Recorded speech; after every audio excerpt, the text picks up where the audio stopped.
Welcome to video part 2, Create a New Document, in this series of eDocs support tutorials. To get started with a new document, from the home page, click on the Document menu, and then select Create New. This will present a slide-out drawer on the right with options to select your chosen document.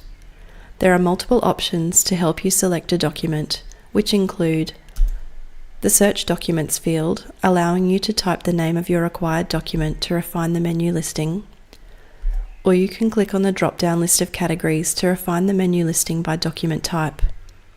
Otherwise, if you're not sure what you're looking for, you can leave both of the above options blank and scroll through the available list of documents using the scroll bar.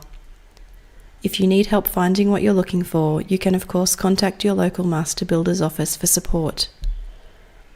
Once you've found the document you require, select it by clicking anywhere on its menu listing, and then click Next.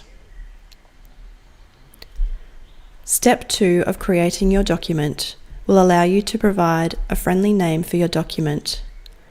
This is where you can optionally allocate your document to an existing job, or create a new job using the plus icon and adding a job name that you'd like to use ongoing for this and other related documents.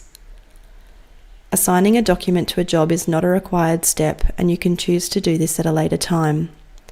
For more information, watch video part 11, Jobs.